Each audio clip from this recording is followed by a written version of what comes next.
So in college, I was a government major, which means I had to write a lot of papers.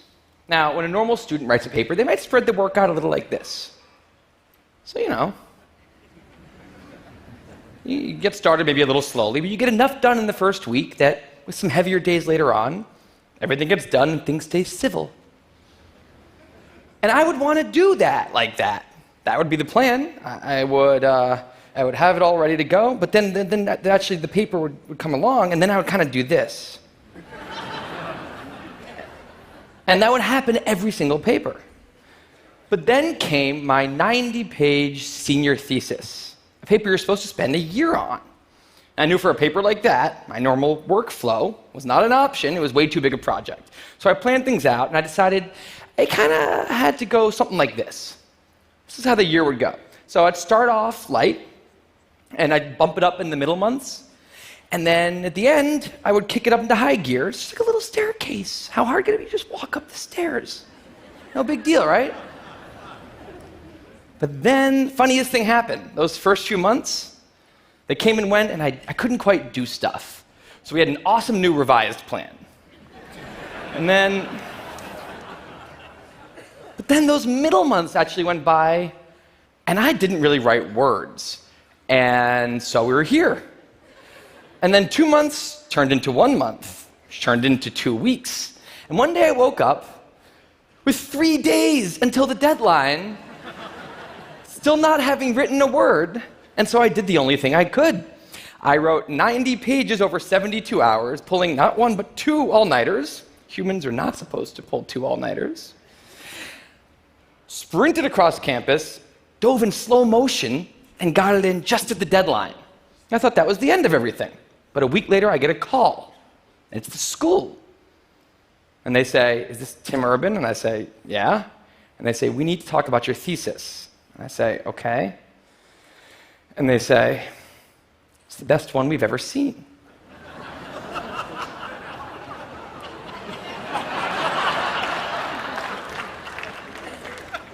That did not happen.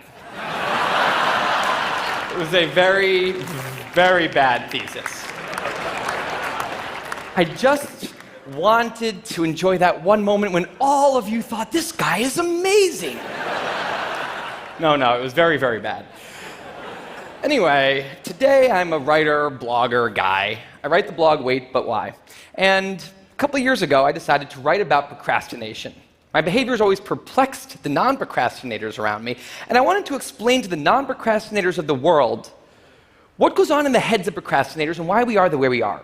Now, I had a hypothesis that the brains of procrastinators were actually different than the brains of other people. And to test this, I found an MRI lab that actually let me scan both my brain and the brain of a proven non-procrastinator, so I could compare them, and I actually brought them here to show you today, and I want you to take a look carefully to see if you can notice a difference. And I know that if you're not a trained brain expert, it's not that obvious, but just take a look, okay? So here's the brain of a non-procrastinator. Now, here's my brain.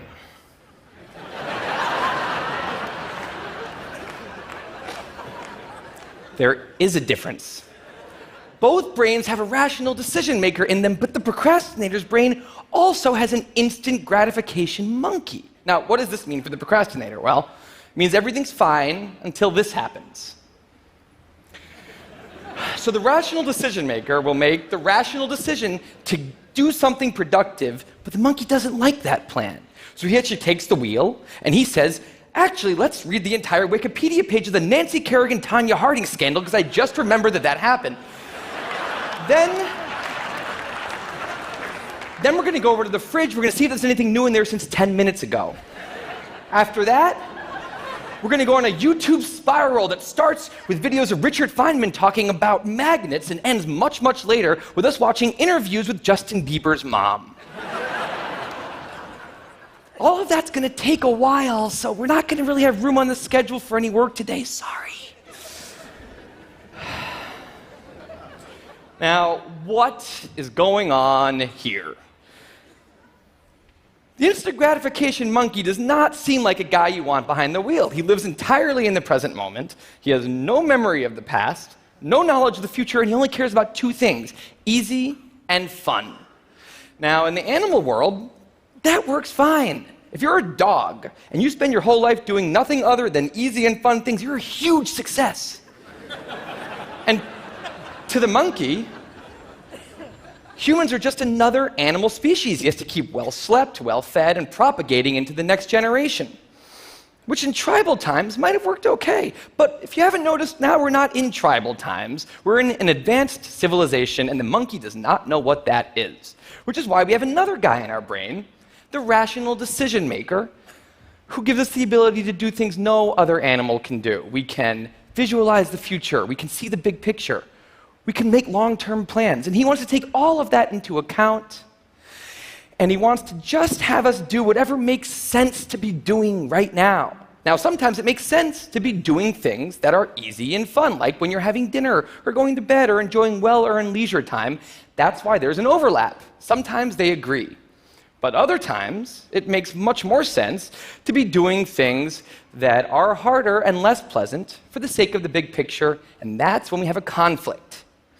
And for the procrastinator, that conflict tends to end a certain way every time, leaving him spending a lot of time in this orange zone, an easy and fun place that's entirely out of the make sense circle. I call it the dark playground. Now, the dark playground is a place that all of you procrastinators out there know very well. It's where leisure activities happen at times when leisure activities are not supposed to be happening. The fun you have in the dark playground isn't actually fun because it's completely unearned, and the air is filled with guilt, dread, anxiety, self-hatred, all those good procrastinator feelings. And the question is, in this situation, with the monkey behind the wheel, how does the procrastinator ever get himself over here to this blue zone? A less pleasant place, but where really important things happen. Well, turns out that the procrastinator has a guardian angel, someone who's always looking down on him and watching over him in his darkest moments, someone called the panic monster.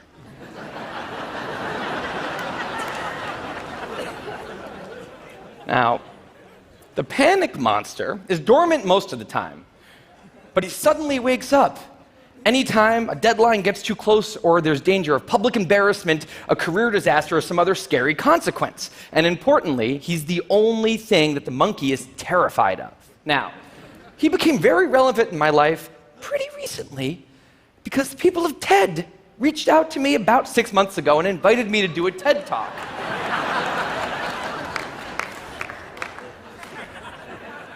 Now, of course, I said yes. It's always been a dream of mine to have done a TED Talk in the past.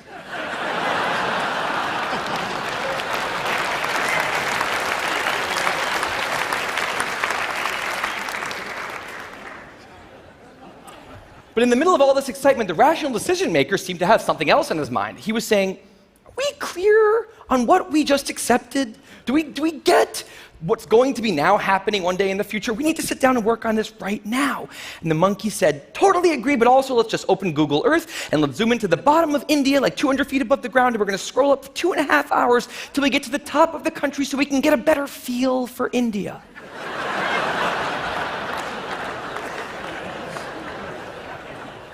So that's what we did that day.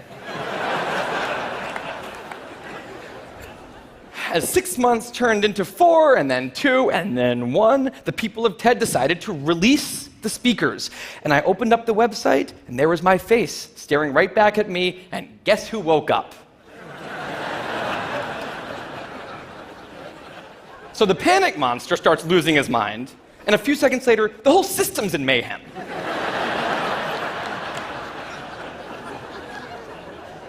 And the monkey, who, remember, he's terrified of the panic monster, boom, he's up the tree.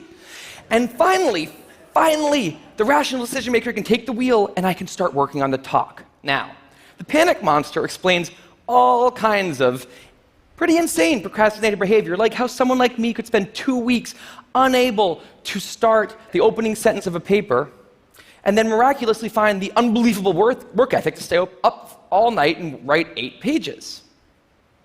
And this entire situation with the 3 characters, this is the procrastinator's system. It's not pretty, but in the end, it works. And this is what I decided to write about on the blog just a couple years ago. Now, when I did, I was amazed by the response. Literally thousands of emails came in from all different kinds of people, from all over the world, doing all different kinds of things. These were people who were nurses and bankers and painters and engineers and lots of PhD students. And they were all writing saying the same thing. I have this problem too. But what struck me was the contrast between the light tone of the post and the heaviness of these emails. These people were writing with intense frustration about what procrastination had done to their lives, about what this monkey had done to them.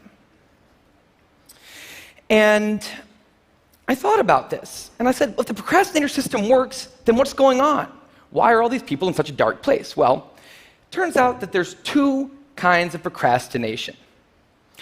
Everything I've talked about today, the examples I've given, they all have deadlines. And when there's deadlines, the effects of procrastination are contained to the short term because the panic monster gets involved. But there's a second kind of procrastination that happens in situations when there is no deadline. So if you want to have a career where you want to be a self-starter, something in the arts, something entrepreneurial, there's no deadlines on those things at first because nothing's happening at first, not until you've gone out and done the hard work to get some momentum, to get things going. There's also all kinds of important things outside of your career that don't involve any deadlines, like seeing your family or exercising and taking care of your health, working on your relationship, or getting out of a relationship that isn't working. Now, if the procrastinator's only mechanism of doing these hard things is the panic monster, that's a problem because in all of these non-deadline situations, the panic monster doesn't show up. He has nothing to wake up for. So the effects of procrastination, they're not contained. They just extend outward forever. And it's this long-term kind of procrastination that's much less visible and much less talked about than the funnier, short-term, deadline-based kind. It's usually suffered quietly and privately, and it can be the source of a huge amount of long-term unhappiness and regrets. And I thought, that's why these people are emailing, and that's why they're in such a bad place. It's not that they're cramming for some project. It's that long-term procrastination has made them feel like a spectator at times in their own lives.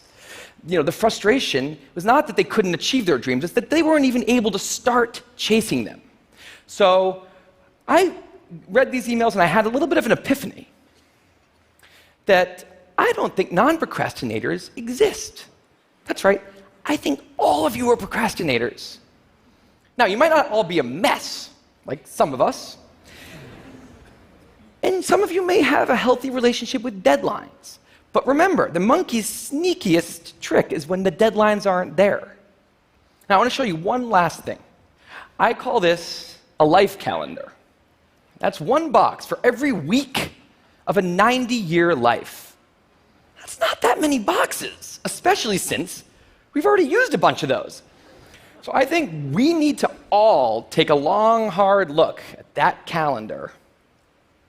And we need to think about what we're really procrastinating on, because everyone is procrastinating on something in life. We need to stay aware of the instant gratification monkey.